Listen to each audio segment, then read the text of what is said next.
people, it's Anne with Reaper Miniatures for another episode of Reaper Toolbox Pro Tips.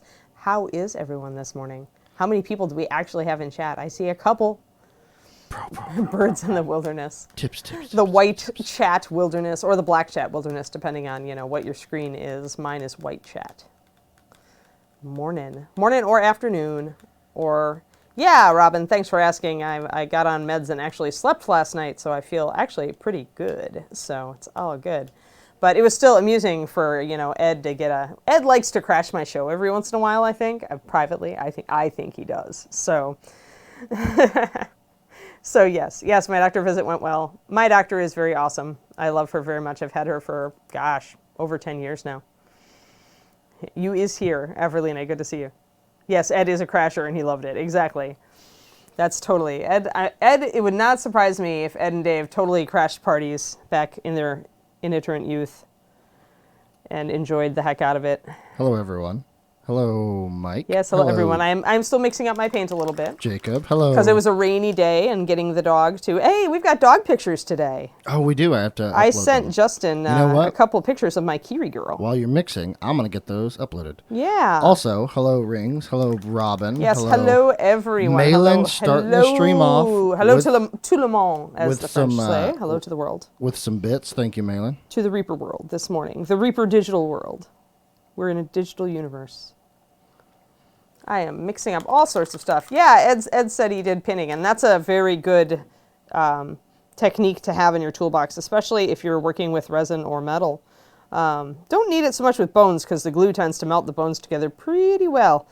But otherwise, what pinning can be useful for in bones is if you can get it to drill like at key points, you may be able to actually reinforce models that may otherwise be prone to sagging. Like if you've got a sword that wants to bend or do something, you could technically hold it straight, drill up into it, and then put a pin up in there, and that could keep your sword from bending. Thank you for the gift bomb there. Oh, geez, Numbat's on it. Yeah, it's early in the morning. Yeah, well, okay. I know. We're half asleep still. Yeah. Some of you may be on your way home from work or that's already true. home Like I'm sure that cooking dinner or yeah. But thank you for joining us nonetheless. It's afternoon. Like in Europe, it's definitely a nice time of day. Do goblins keep time? How does that work? I'm pretty sure goblins blow up time at every possible opportunity. Can you confirm this, Bug Lips? All right. 4 a.m. Oh, I'm so sorry, Forsaken Crow. That's like dedication, though. It's like the Tomb Raider movie where, like, Lara goes to get Bryce, her nerdy assistant, and, like, he sticks his head out the door of his trailer. He's like, "What's that smell?" And she's like, 4 a.m. or something like that. And it's so true. The world smells different that early in the morning. It smells wrong. All right. Yeah, time is fluid. Is that the official Goblinite standing? I don't know. There's now, then, and later. So it's kind of like the rabbit concept of time from Watership Down. Yeah. Like, that makes sense. Goblins have very transient notion of time. So right now it's now, and now you are here. Yes, and eventually Justin will switch to minicam or get my dog pictures done. Well, I have to email them. Oh, I'm sorry. I should have emailed them to you. I didn't even think about it. It's 5:30 okay. According to Ed. It's beer 30 somewhere. Oh, hot, so could not sleep anyway. That makes sense. I can, in the interim, though, switch to minicam if you'd like to show some stuff while I pull these up. Yeah, I mean, that's fine. We can post Kiri pictures. Ha ha! Okay, Tabletop Official, that is good. The past, present, and future. Walk into a bar, things just got tense. I appreciate good English jokes. But anyway, so yeah, guys, hey, look, it's Mr. Fire Giant. Rawr, he says. Look, he says, I have some leather base coated. And today, Anne is going to show you how to do the leather on my shoulders. I really like doing kind of beat up leather, so I thought I would actually do that on the shoulders. I was originally going to make this leather really dark, but his skin tone is so dark that I realized that my usual black and brown would not work very well. So we're going with ruddy leather. There is a Mama San picture somewhere back there. Sadie brought it up, actually. Good old ruddy leather. Yeah. Well, ruddy leather is one of the most versatile colors that we actually have at Reaper. It is a lovely color. It does have black in it, but because of the other pigments in it, the black doesn't really dim it. It ends up still being a very vibrant leather. I'm just going to accentuate these cracks that are already in the sculpt. With, I'm using a bit of charred brown, 9426 for that. Normally I would use blackened brown, 9137, or walnut brown, 9136, but charred brown is just as good if you prefer that color. Any really dark brown will be okay. And I'm just going to set up the cracks right away to be darker so that they stand out. You can see how much even that just little shadow makes them stand out more. You do not have to be awake for this. Actually, I base coated it really dark with walnut coffee nerdery beer, and then I decided I needed it lighter, so I went with the leather over the top of that, and that actually gave it a nice richness. It's too early for me to be using the bleep, Ann. Bleep? Yeah. Bleep? You said shit instead of... Oh, sorry. But it's okay. It's fine. I don't have my censored button on. I should put it on. I can pretend I'm at Paint Club. I think that generally speaking, it's not, too big. We don't make a habit out of... It's not like I dropped an F-bomb, Justin. Correct. We don't make a habit out of cursing at all, really, to be fair. Well, normally I have my Paint Club filter on, which is, I assume that there are children present, and I but we do warn people. Bleep accordingly. The occasional shit does come out. Yeah. So when it does... Usually I switch to crap. Crap is less offensive. Oh no, I have too much paint on my brush and I couldn't make that fine line. Did you see that? I blorfed. See how thick that line is? Too much paint on your brush. That's what that is. You want to make sure you do not have too much paint on your brush. Now, I could be bold and just throw water on this and scrub it off. Or I could just paint over it.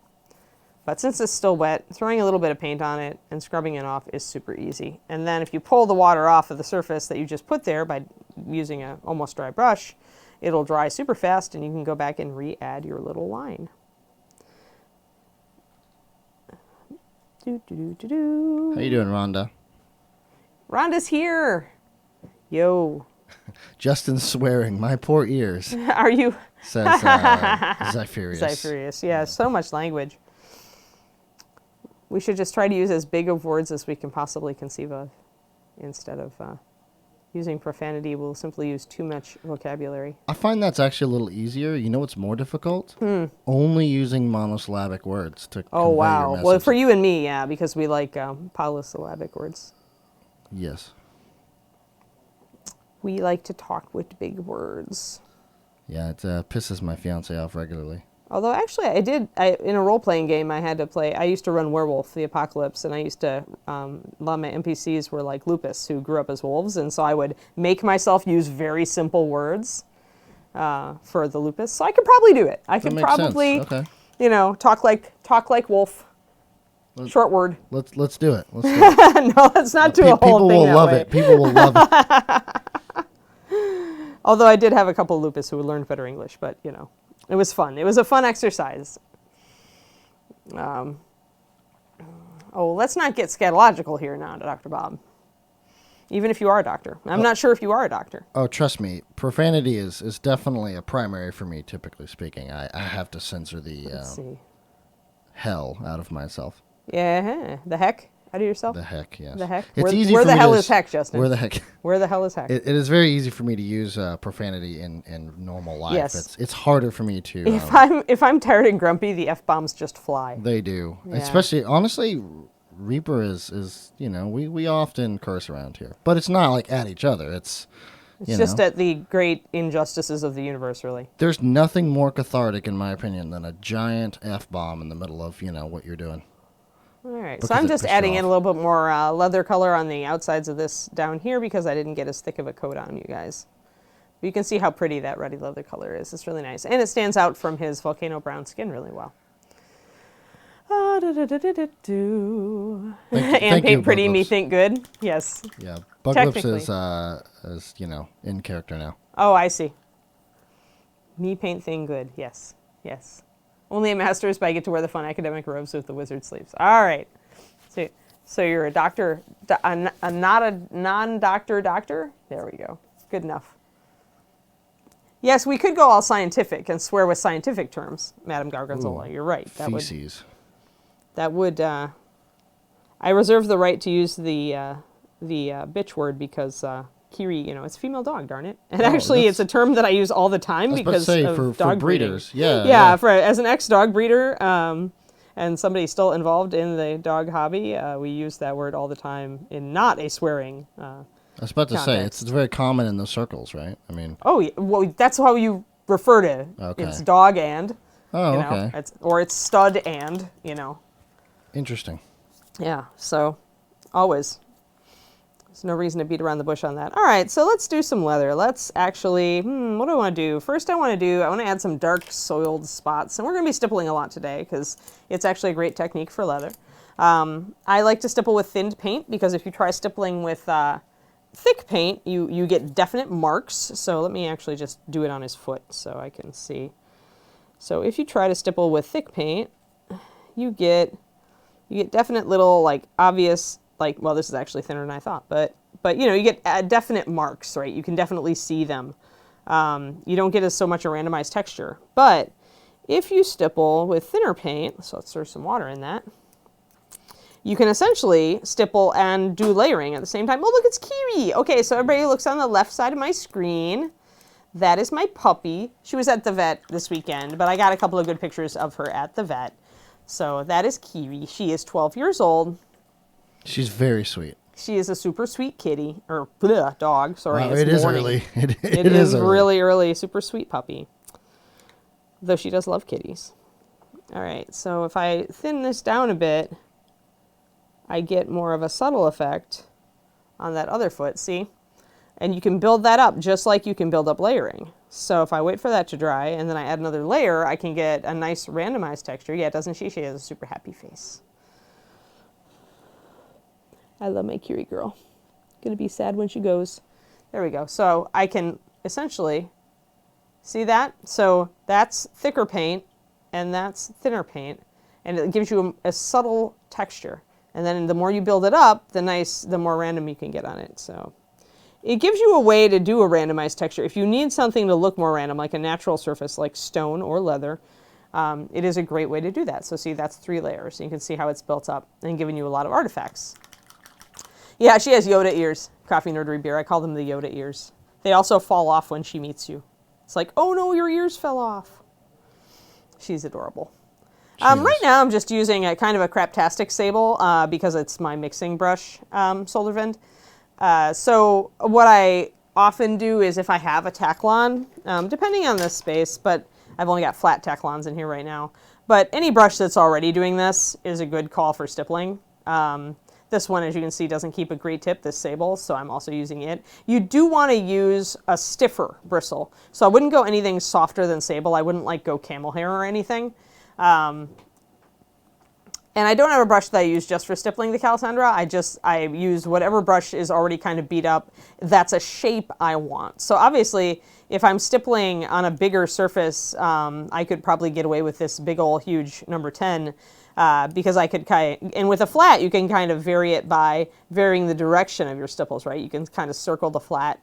But you're always going to get a little bit of a pattern with that shape of brush. So ask yourself what pattern you're looking for in your stippling. If you're looking for a marble effect, you could stipple kind of in lines and then kind of dot in a few extra stipples to kind of break up those lines. But then you could use veins where those stippling lines were to bring out marble effect. So the shape of brush you use should be related to the surface. So here, if I'm doing a smaller if I want a smaller stippling effect and I want it to kind of fit in this area, then I want a smaller. I probably want a round if I'm not trying to make it any particular shape.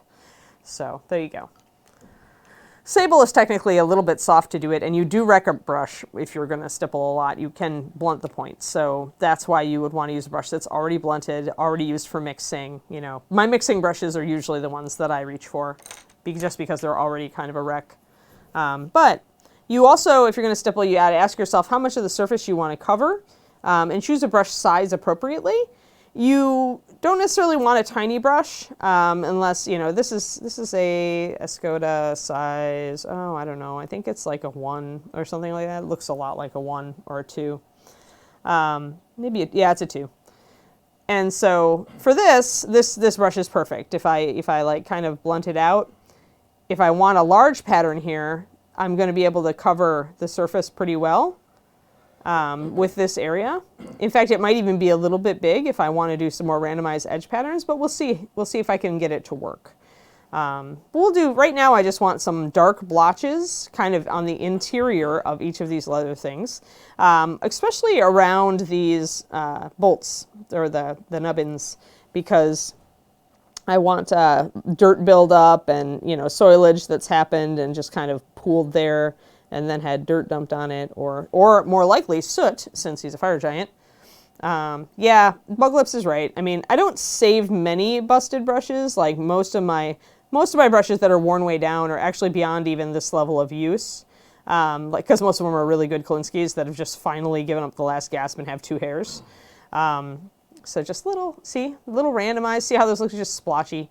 And you don't want it to be regular. You want to kind of just, make it irregular. You want it, wherever there's like a little dip in the leather, I'll build it up a little bit more, because that's probably where soot or ash would collect. And what it does is, even if it's subtle, it gives you a little bit of patterning on the surface. So you see how that makes it look just a little bit, it's not smooth anymore, right? It gives you a little bit of modeling. It's a miniature version of Ed's house brush. It's a tiny house brush. That would be the flats, though. I think he was using a flat house brush. So you're essentially just going to stipple here and there, and that's going to help the surface appear very irregular, because you no longer have that smooth base coat on there. So right there, you're adding enough difference. And if you want to build it up with a few layers, build it up in a few layers. I always prefer to build it up rather than try to get a really heavy coat down the first time, because it gives me more complexity. And see, you can see it there up on the high point of the shoulder. You can see it just gives it a little bit extra. See, it's not just sitting there anymore. So, hello, everybody. All the new people coming in. Hog's hair. Yeah, as long as it's a good stiff hair, Robin. You want it stiff because you don't want the brush to deform too much when you're stippling. So if you have a really soft hair, it's going to splay out. You know, here, this is a firm enough sable that I can just kind of poke it and the bristles bend rather than splaying out. So stiffer is better in my opinion. Hi, Coobs. How you doing? All right, so let's see here. I'm actually going to try a flat for some edge stuff. Let me try that. So my Reaper number 4 flat brush, which is a really nice size of flat for larger models. I want to do some, and the reason I'm going to go for a flat here, I'm going to see if this works actually, I haven't tried it before, but I'm thinking I can use the edge of the flat brush to get some details here on the edge of the leather to show that it is worn. A lot of leather has been dyed or colored or stained to be different colors in history, but a lot of the underlying leather is a tan color. So I'm using chestnut gold here because it's a nice rich color that goes well with our ruddy leather. Let me get all my paints down here. We're a little bit closer to the subject matter today, so we don't have as much room in frame. Dark Initiative wants to know if you have any tips on highlighting.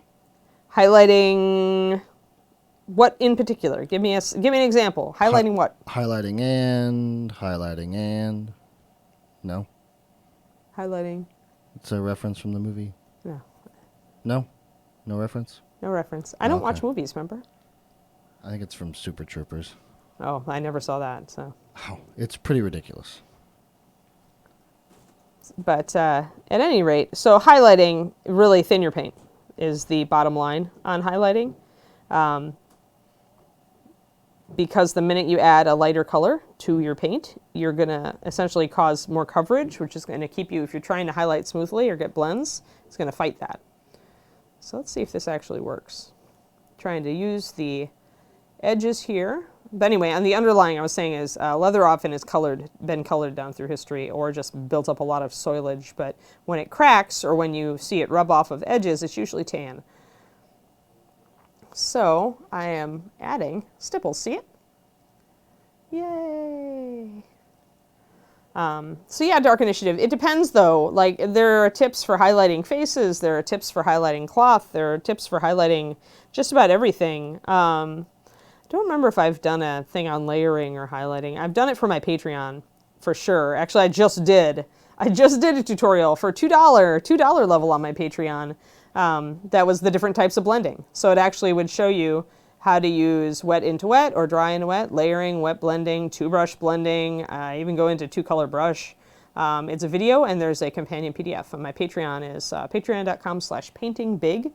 I am running a special offer right now, so if you sign up for $5, the $5 level, you actually get all of last year's $10 videos and PDFs as well. So it is an awesome offer. I'm actually really happy because we're only 2 people from 100 patrons, guys. I'm like so close to like one of my big overriding goals. I'm so excited. I agree, so hopefully James. I get those 2 patrons. That special offer runs through the 21st. I think I've got 5 days left. So this is working, guys. Actually, I think I would do this again. I might need to touch up kind of my underside and my edges on the other side, but actually I don't mind that the inner edge where it cuts in is also worn off. It would be. Because whenever he hunches his shoulders or whenever he's like, it's the edges of the leather that are going to wear. So this actually looks pretty convincing. Oh, not bad. I'm glad you liked the blending video. Yeah, I was really trying to keep it clear and concise so that it would be very useful for people in the future. Now, another thing I want to do is with these cracks, I also want to highlight these cracks along the edges with slightly lighter color. So this time I'll switch to an actual layering brush, or a thin brush of any case. Let's see, what have I got? It's my lone Winsor & Newton Series 7. Size 0 or 000, something like that. I don't know. It's all worn off. The problem with the Winsor & Newtons is that since it's like printed on in like gold foil, it rubs off. Whereas the Da Vinci is actually recessed, so I can always see what number of brush I'm working with. Patreon was patreon.com/paintingbig, all one word, paintingbig. And I've got a couple of free things up there also if you want to kind of take a look. One of them is actually an index of all the content I did last year, so you can see if there's stuff that's interesting to you. I did that for New Year's. But yeah, I'm really happy with my special offer because it's gotten a lot of people in, and I'm really excited to give you guys some cool content coming up in this year. It's my Patreon's birthday was actually the 5th of January, so I've been doing it for over a year now, consistently. And we've switched a couple things up for the new year. I dropped my AMA. I'll probably still do some AMAs here and there just for fun, but instead my $15 tier gets paint-alongs. So we all are picking a model. We've all actually picked a model for this month, and everybody's ordering it, and then we're going to paint it all together. I'm going to do a number of video lessons for them. So it's cool. I really like my Patreon. I'm so glad I started it. It was one of the best things I've ever done. I also know we kind of talked about this briefly, but we can kind of spitball it here too if you'd like to, Ann. But when we do finally get our Discord going, do you remember us having a conversation about maybe having some exclusive channels in there where you may or may not teach a few skills? Yeah, I don't know. I don't remember us discussing that. I'm sure it's on the board. It would be something that I could do even remotely. Although I do have a lot of time invested in my own Discord, so it really depends on how much I'll have for the Reaper Discord. Something I imagine we would schedule for when you're here, right? Potentially. Yeah, I mean, it makes sense to schedule it and have a scheduled time where I can go in there and answer questions. That sounds fun, and I could totally do that. Because in theory, it wouldn't just be you. It would be Rhonda too if she's on board. Proctor maybe, like just various artists that we have. Right. I mean, we might even have one for sculpting. So. I'm glad you love my Patreon painting dog. It is my fave. Yeah, ruddy leather is one of my favorite colors too, non-zero value. It is just a really, really useful brown. So, what I'm doing here is what I've chosen to do, and this is actually using a good brush, so I'm kind of violating my, my core concept here. But you notice that when I'm stippling here, I'm not doing the whole smush thing. I'm actually loading up my brush, and my paint's a little bit thin. I would say maybe 1 or 2 drops of water and about 7 or 8 drops of paint. 7 or 8 drops of paint is my usual. And I'm kind of wiping it off on my palette, and then I'm going to come in and just very lightly to kind of make little dots. And I'm going to try to keep them pretty random. So this patterning in here. So since I'm not deforming the tip, I'm mostly using the side of the tip. This is a safe, way to do stippling if you want really fine control and you don't want to wreck a brush. Rhonda, we would actually get you set up with it, kind of like with Proctor. Discord doesn't really do video very well. Like No. it doesn't. It does allow. They have like a beta version of streaming, but I think it's a mainly good for video community games. thing more than that. It is. It's community support. So I think what we were more planning for this would be like possibly with subs on Twitch, for instance, having exclusive access to this channel once a month for like a lesson that comes with it. So that this is. That would be a good way to do stuff like we did with the Dungeon Dweller figures, where we did a monthly tutorial by Rhonda or me, or absolutely. That would be a way to do that. This is to incentivize, or not necessarily to incentivize, but to give the people who have already subbed more perks than just emotes and stuff like that. Since we don't have sub-only streams or VODs on here, because we open it pretty much to everybody, this just gives them some extra perks. Yeah, we could do also a live Q&A with Voice Glenn. That's actually a good idea. Like, absolutely. You know, every few months we could do a, okay, come and ask Ann a question that can be actually answered, via voice and doesn't necessarily need a demo. Obviously, since demos are not that easy there. So here I am, just again stippling with the side of the brush. And you can see how beat up that is now looking. And that is just using 3 colors, you guys. That's ruddy leather, charred brown, and chestnut gold. Chestnut gold, by the way, if you like ruddy leather, chestnut gold is a natural highlighter for ruddy leather. It really looks good mixed together. That's actually the line of thought, Planer, is that it would be like almost like Patreon, where it's tiered. Where the more you invest, then you get perks, right? You're right, the more perks you get. It makes sense. I mean, if you're interested in that sort of thing. Yeah. We're pretty much just trying to figure out how to structure it. We want to have it, at a good structure by the time it rolls out, I think, is what John was saying the other day. We have a lot of ideas for taking basically what the hobby is and essentially putting it out there in a fashion that people can kind of, can kind of pick and choose what they want. Right. How much content you want. Well, and that's what Patreon does. That's why it's a great. If you just want to basically hang out, you don't even have to sub. Follow is great on Twitch, but if you want to hang out and kind of get all the updates and get the stuff here, if you want to go deeper, then you can. But it allows them to if they would like to. Yeah, I've got about a 50-50 mix of pure white and chestnut gold here. The other thing you can do, and the reason I've got this color up, this is 9044 tan skin. You can highlight leather with skin tones quite effectively. Tan skin, there we go. It'll give you a little bit more of like a saddle brown kind of color to highlight when you're working with something like this. But if you have a browner leather color, then the skin tone actually becomes a really good way to highlight that. So you can mess around with highlighting your leather with skin tones, and often it'll make the leather look very realistic. Non-Zero Value wants to know if you can do a quick, real fast recap, down and dirty recap of what we've done so far. All right. So, down and dirty. Well, we're trying to keep it non-dirty today, non-zero value. Remember, dirty less dirty. Okay, so was base coated in ruddy leather, just like down here.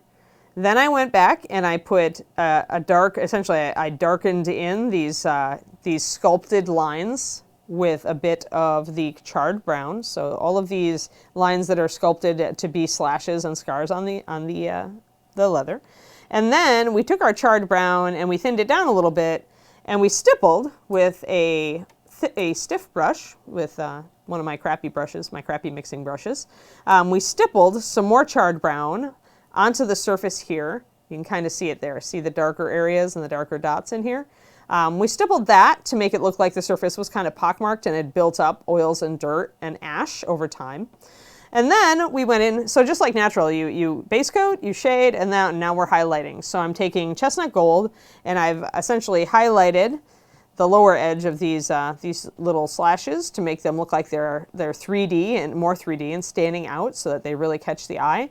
I used a flat brush because it seemed like a natural fit for hitting the edge here with that lighter color, which is chestnut gold, to show you, how the leather is rubbing off. And now I'm actually taking a finer brush and taking my leather brown and stippling finer patterns on there to make it look like the leather is kind of rubbing off in places, right? It's the surface of the leather is kind of rubbing down. The other thing we can do is take a little bit of that leather brown and kind of accent the lower edge past all these rivets, because there probably would be a bit of rub off there with those big metal rivets sticking out. So I could accentuate that. Could even do the upper edge a little bit since it's like going to rub off a bit.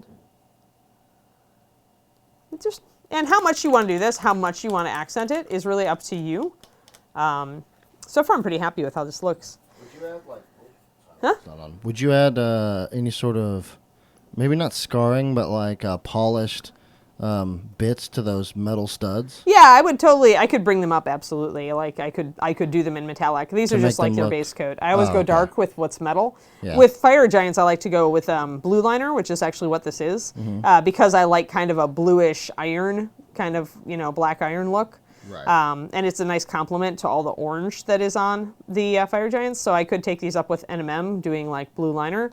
Or I could use a silver metallic, and if I used a silver or steel metallic, I probably would shade it with blue liner and then bring it up again to make those stand out. So yeah. Yeah, exactly, coffee and rotary beer. And there's even more you can do. I mean, this is just generalistic wear. You can also do the creases thing. I've done a tutorial on that for my Patreon. Maybe I can do just a really quick example. Well, I was going to do some cracks, actually, so let's see here. Let's see if I can do some cracks. Because whenever leather is round, if it's worn around a waist or something like this, it's going to develop vertical cracks. It's especially true of belts. You'll see it on old leather belts, how they'll get those vertical cracks worn in them if they're not cared for well. Or if they dry out a lot, like in very arid climates, like old cowboy belts and stuff, all that sort of thing. Let me just finish this up real quick, though, because I mixed a 50-50 of chestnut gold and white, and I thinned it a little bit, and I'm going to wipe most of my paint off, because if I don't wipe most of my paint off on my brush and I try to stipple, it's going to puddle or create little round divots instead of kind of this sandy texture, so I don't want that. And I'm going to kind of target my little light divots in the middle of my existing texture, and probably right along the edge here, just little dots. Do you see that? See how I'm just going doot, doot, doot, doot, doot, doot, doot. And I don't have to have them be regular, because obviously I'd rather have them be irregular. I'm trying to like doing random patterns of wear, but I want just a little bit more on the edge here to show the rub off. So doot, doot, doot, doot, doot, just little dots, and that brings that up a bit. And I'll probably also accentuate my slashes with a little bit of this too. I may thin it a little bit. It is pretty bright. I wanted it a little thicker for that edge work, because if you have it too thin, you're not going to see anything. So how extreme you want your weathering effects is how thick you should keep your paint. So if you want something subtle, make sure you're working with thin paint and build it up in layers so that you can kind of control the level of how overt it is.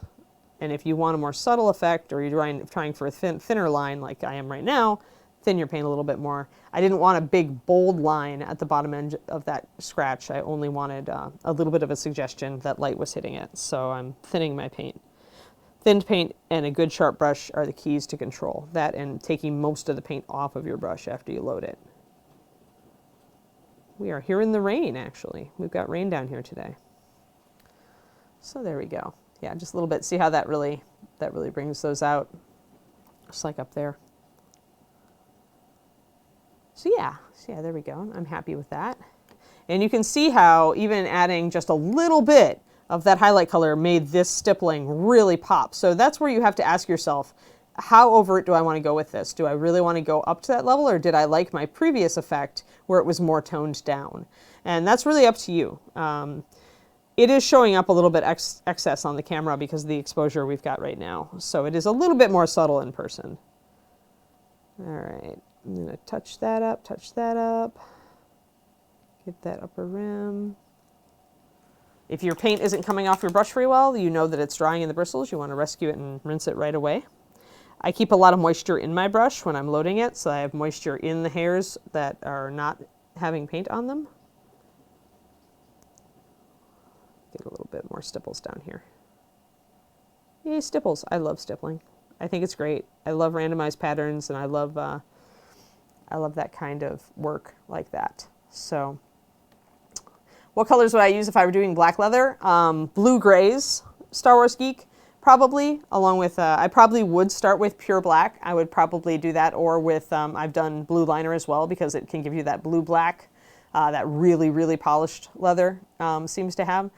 But some people will also do black leather with the Stone Colors Triad if they want a little bit more of a brown.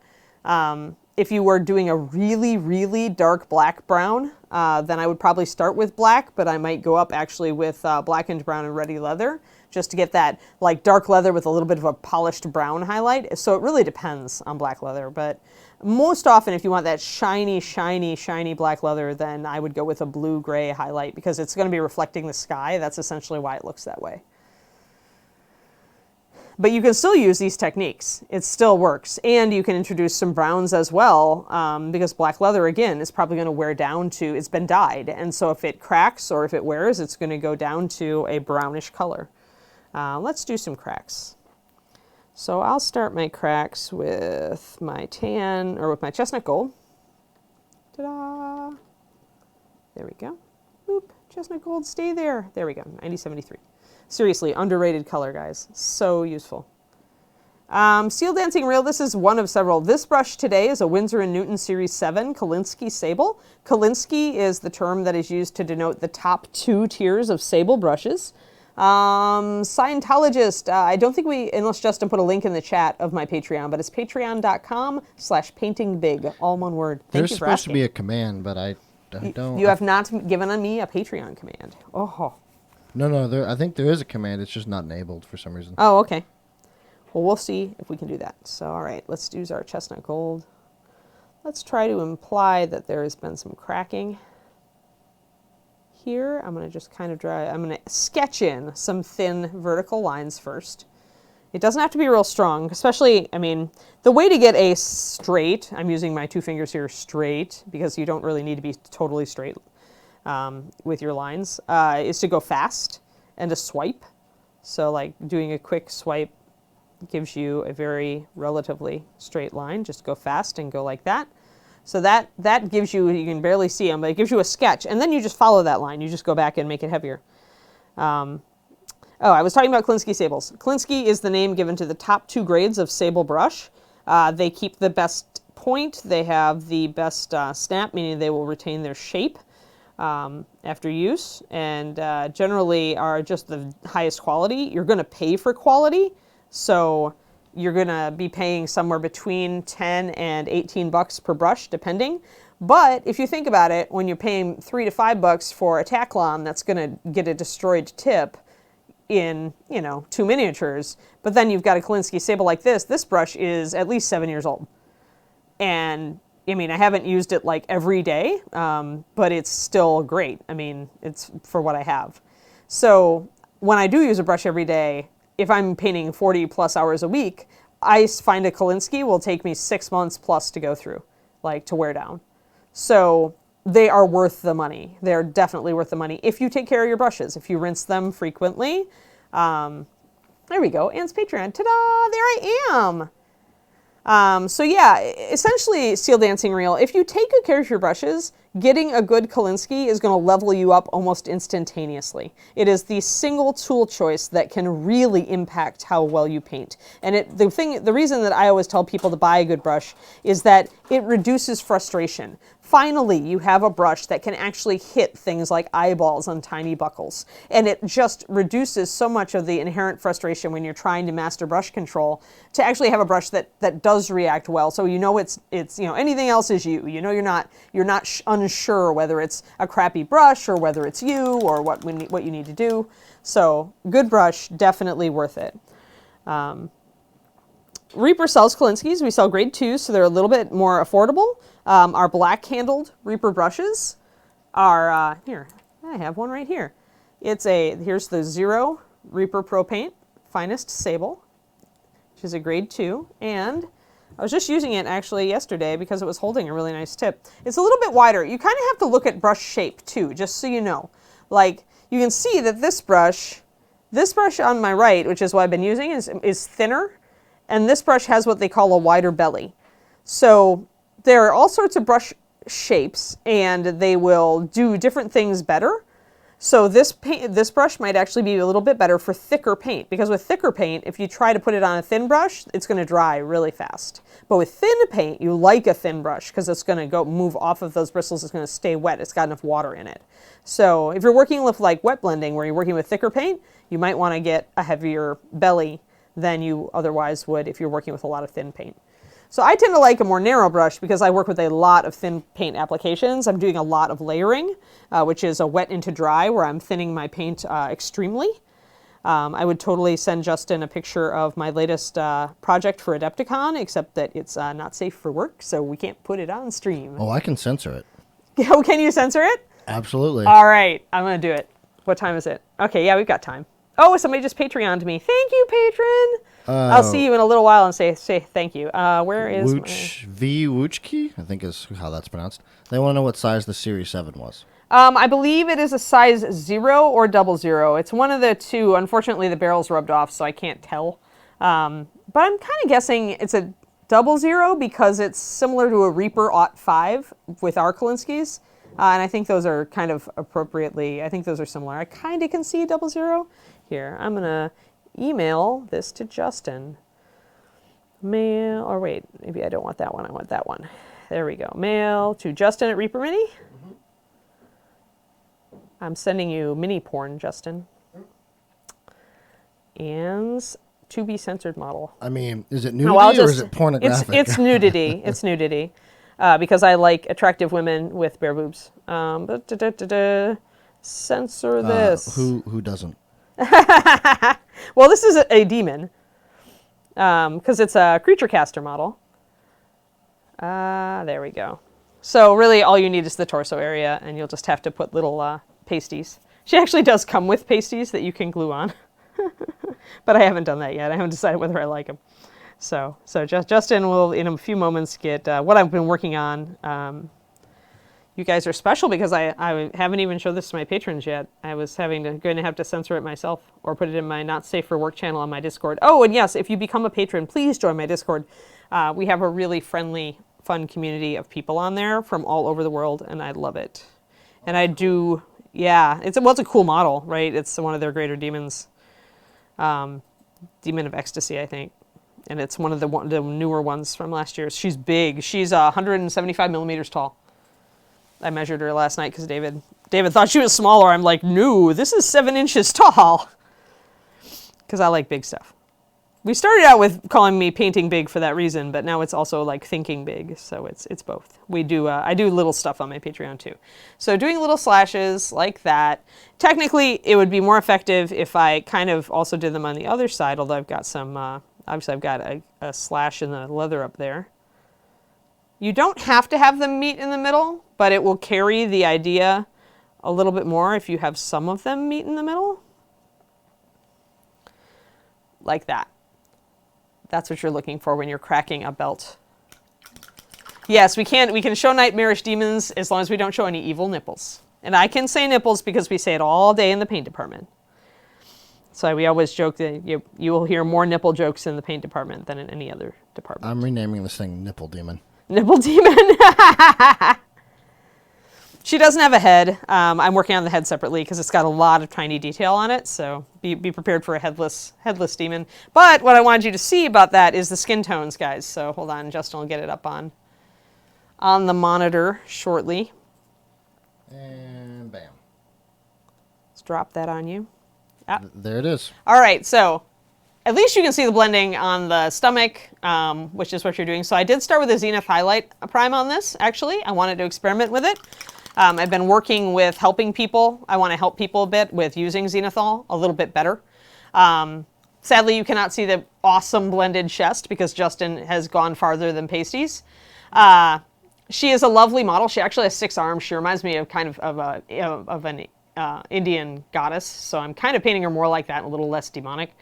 But the blending that you see, the skin tones coming up from the purple through to the kind of peachy skin tone, I actually used the super sexy purple, rosy skin, and pale skin from the Bones line. I think it's 9445 or 6. Or pale flesh, sorry. So that blending there, that transition from the purple up to the skin tones is pretty seamless. And the way you do that is with super thin paint and really thin brushes. And you just build it up in layers. And then if you do have brush strokes that you're not fond of, you glaze. So layering and glazing is a class that I will probably teach at ReaperCon. I am actually, if any of you are in the Bay Area, I am teaching it at KublaCon, which is Memorial Day weekend in San Francisco. So yeah, that's my current project for Adepticon because Creature Caster is having a competition. And I went and saw all the entries last year and I got kind of excited and bought a couple models of theirs because I really like them. So I thought, well, I may as well enter this year. I was a little more I was going to enter Golden Demon, but I have 2 demons already, and I wasn't too excited about my entry for Golden Demon this year. I just kind of fell out. I just kind of looked at it, and there's so much sculpting that goes into it, and I wasn't wasn't feeling the love, so I decided I would do Creature Caster instead. Maybe after I do the Creature Caster model, I'll get all excited for Golden Demon again. Or maybe I'll just do a Demon entry next year. There are an awful lot of nice Games Workshop models out there. It's just, you got to go with where your passion is, right? So, and that is true of me as it is with any of you. If I lose passion for, especially for a competition entry, like you have, oh no, Numbat. Yes, I could have swayed you.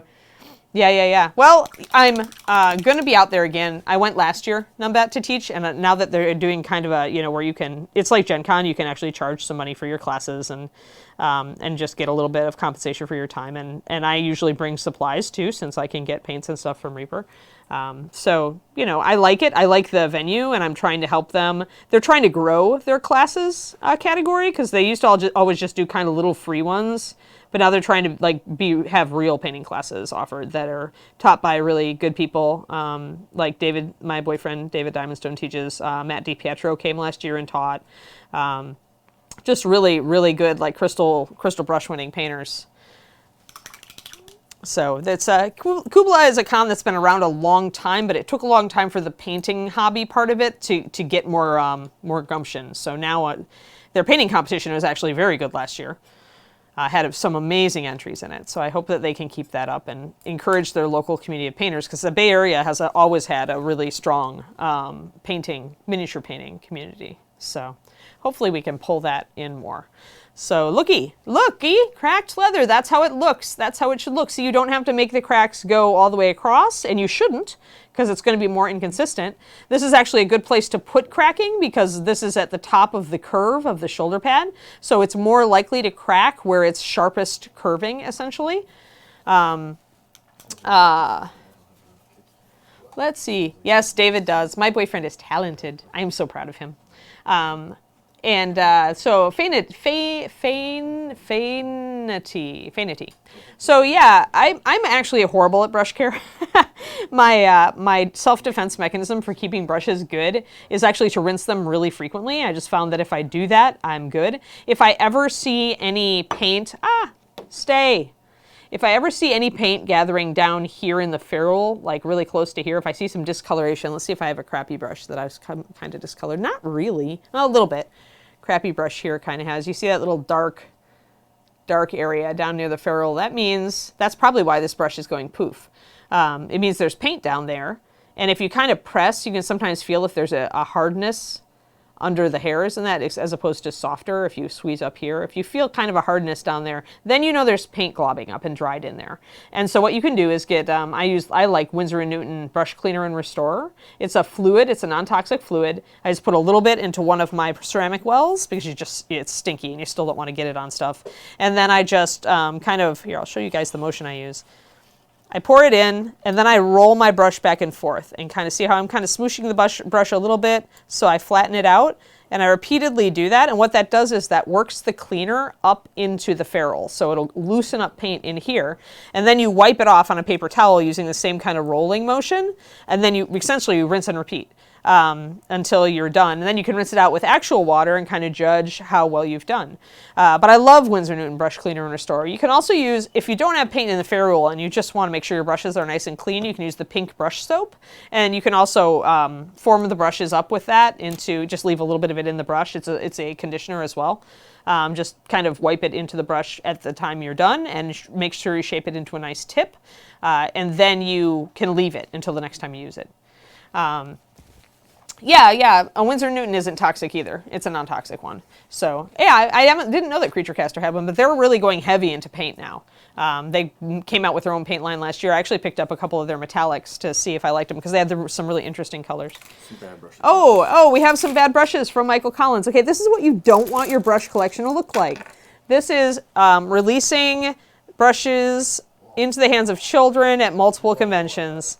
So, believe it or not, guys, I could probably save some of these with Winsor & Newton. Those are all of Colin's brushes from last month. Oh my God, yeah. So it's just, yeah, that's why he finger paints, guys. So yeah, so that's what you never want to see. Yeah, you have offended our community greatly. I'm sure that's your daily task.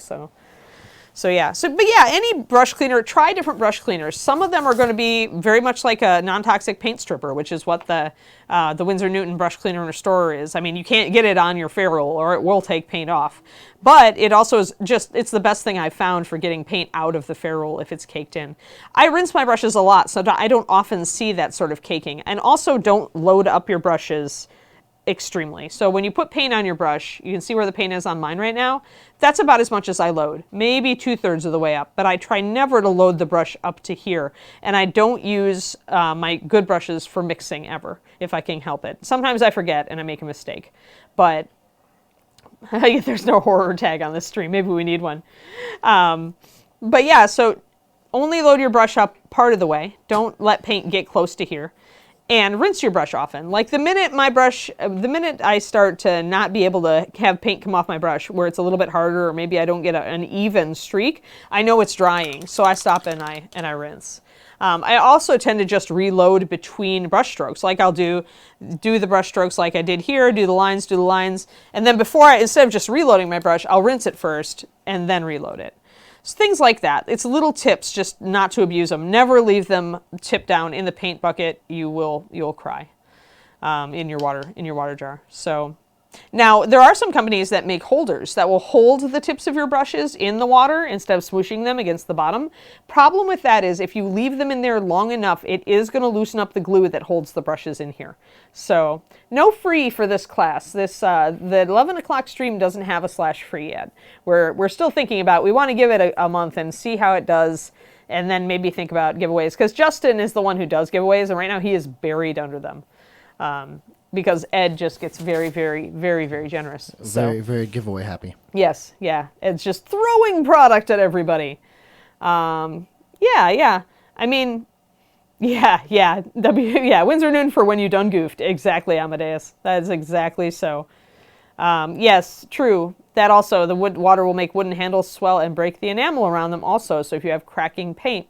Actually, somebody came to Paint Club to ask me about that, and I was like, either it'll crack because maybe your brush handle got a little crushed or pressed in. Maybe it came out of the factory that way or was packaged weird. That can cause cracking of the paint, but more often it's water. Ed is throwing giveaways out every time he's on camera, pretty much, Malin. Oh, Malin. But yeah, you get a gift bag and you get a gift bag. And yeah, that's Ed. That is Ed. Yep.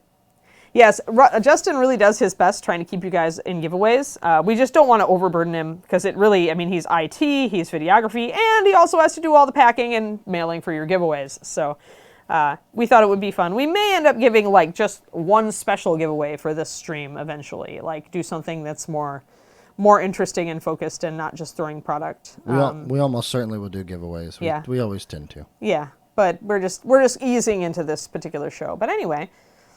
So, sweet. Any other questions, you guys? Yeah, code. Codes are weird right now with the Reaper store. So actually, one thing that I've suggested in the past, and I can't get the people above on board, is gift cards. Yeah. If we just unified everything into a gift card, with the exception of exclusive stuff right. that's not out, right? Then I think there's no one is going to complain about a gift card whatsoever. Yeah, I mean, if we gave away $10 gift cards, everybody would be happy because then they could buy whatever they wanted. Bingo. I mean, it's just like Christmas, right? Yeah, exactly. If I wanted to upgrade to the Sables, do you recommend certain brushes? First, just get yourself kind of a mid-range, like a 0 or an 0.5 jack bull. I would go for a slightly smaller brush, not a really small one. Don't give for the 40-aught or something. Get something that's a decent size that can hold a decent amount of paint, and try it out. And what I usually tell people is try a couple of different brands. Like you can get a lot of recommendations from people on brands. I'm using the Winsor Newton Series 7 today, and that's a very well-known brand. A lot of people like the Rosemary brushes, the Series 22 and 33, I think. I personally am a Da Vinci Maestro girl. I love the Da Vinci brushes, and my standard painting brush is the Da Vinci Series 10 size 1, which is, let's see, where's my Da Vinci? There we go, Da Vinci Maestro. Seal, we would probably, for international shipping, you would get a gift card for the UK shop or whatever shop it is. Right, yeah. Because I've had to do that before. We've had some giveaways go lost because that's a low key part of the job is actually the customer service that comes with making sure people get their stuff. Yeah. And there have been some international packages that have gone missing. Yeah. So typically that is followed with a gift card in the UK shop or wherever they're at. Right. Yeah. It's, as you can see, it's not as simple as it sounds, right? Especially because so many of you guys are watching us from across the pond or just out of the U.S. Yeah, Escoda is also, that's actually one of my, I have an Escoda as well. The bottom line is, hey, siblings, good to see you. But the bottom line with brushes, Jack Bull, is really experiment a bit. Like, if you know somebody who paints a lot like you do and they love a certain type of brush, give it a try. Yeah, non-zero value. I've got a size 2 also. Although right now I've got a size 2 series 11 because it's my full-bodied one for big glazes and washes, which is the big fat one. That's another thing to mention, Jack Bull. Not all brushes are created equal. If you see a miniature series brush, like out of the Winsor & Newton Series 7, be aware it's not made for miniature painting. It's actually a shorter bristle that's more wedge-shaped. So do not necessarily pick up the miniatures series brush from Winsor & Newton. The other thing to keep in mind is something I covered earlier, but just in a nutshell, some brushes are what is called a full-bodied round, and that means they're really fat like this. They've got a lot of body, and some are a normal traditional round where they're more narrow.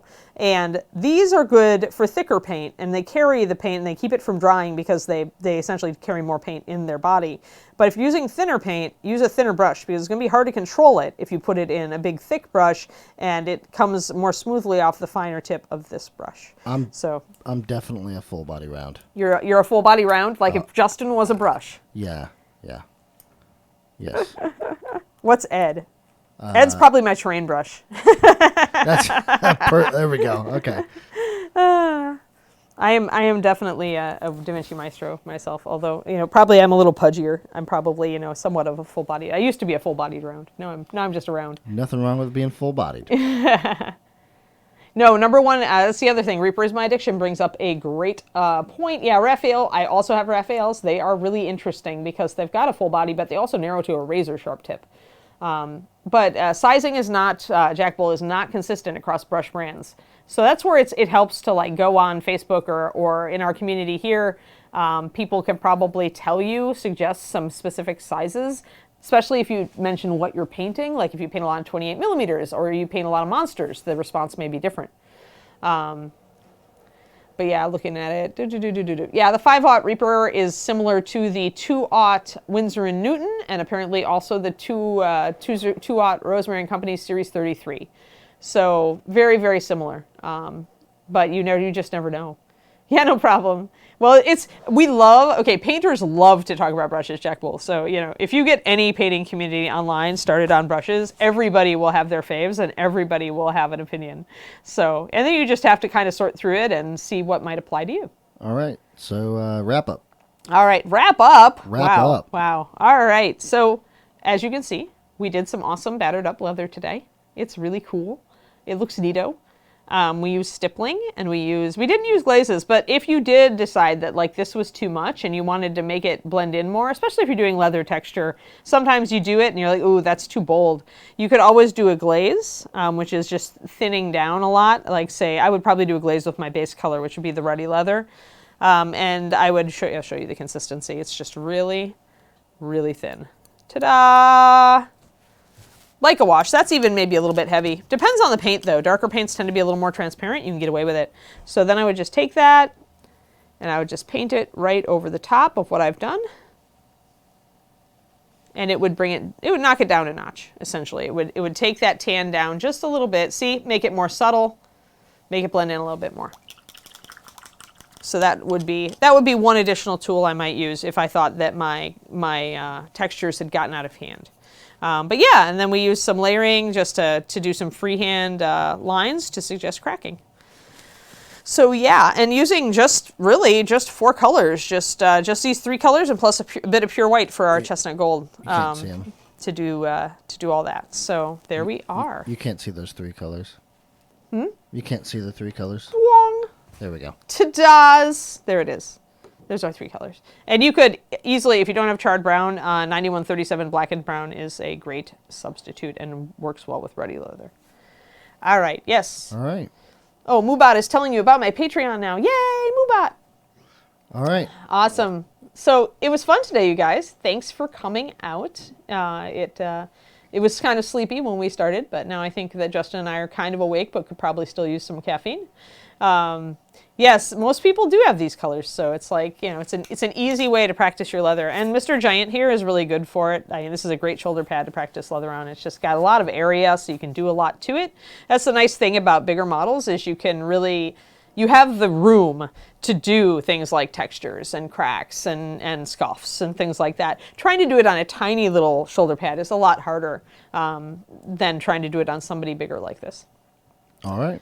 Yeah. Well, thank you very much, guys. Yeah, you're right, Ducknock. Hardwood would be a great replacement for chestnut gold. They're very similar. After this stream, I will have some more stuff uploaded to YouTube. I know to kind of catch up because we're I think like a video or two behind, but it'll be up. Promise. Ruddy Brown was canceled long ago. Ruddy Leather should still be in Iliad. Different colors. And I talked to Justin. Actually, I was going to talk to Justin about taking over Sadie's show today, but I think Sadie wants to do it because she wants to do. She's down there in the paint department fixing machines, but she said she still had to finish things from the Learn to Paint Kit 1. So she didn't want me to jump in because she wanted to actually finish it. And is the Reaper Complete MSR paint set updated with all current colors? The Complete line, I think, is just the rack line, which would be the first 216. I don't know if it includes the Kickstarter colors Achilles Blade. That's a production question. I actually don't know a lot about necessarily what's in our production stuff because we don't build the kits. So that's definitely a questions at Reaper Mini or whatever. What would be the best? Business at Reaper Mini? Business at Reaper Mini might be able to help you with that. Yeah. Or help yeah, it. Reaper's My Addiction. Paints would be a good giveaway for the show, but not in the winter. I don't want to mail stuff to Canada and have it freeze and then have people be sad because we only sent them 2 paints and they froze solid before they got home. And Help at Reaper Mini too, I believe, is our primary customer service. Yeah, Help at Reaper Mini, and that's Katie, and she really tries to help. Oh, Katie's awesome. I like Katie. Yeah, Katie's fantastic. All right. All right, guys. Well, thank you very much. We will see you for. Let's see here. We'll see. Riot, I'm not sure where I'm going to do the Zenith one right now. I was going to do it for $10, but I probably should do it for $2 as more of a basic thing, but I really haven't decided at this point. I may do a couple. All right. All right. Sorry, I had to answer one more question. No problem. Now we'll wrap up. Yes. Also, yes, Addiction, she recommends triads. She likes them. Yes. She actually made them. So. Yeah, I did. I created all the triads. Yes. The triads are training wheels if you're not comfortable with mixing. They're a good way to just kind of get comfortable with a highlight, a shadow, and a midtone in the concept. And we are rating Jimmy the Brush. Oh, we are? We're rating Jimmy. He's back today. Outside of that, we will see you guys again at 3 p.m. CT Central Time. Yeah, for Sadie. Yes. She should need a break by that point because we're trying to fix the machines in the paint department, and it's really like brain taxing. Go ahead and start the raid there so people can queue up. All right. Spread Reaper love, and we will see you guys at 3 o'clock. Thank you for stopping by this morning. Yeah. Say hi to Jimmy for us. Watching us ham fist and wake up through the show. We are ready to raid. Yes. Have a good day, guys.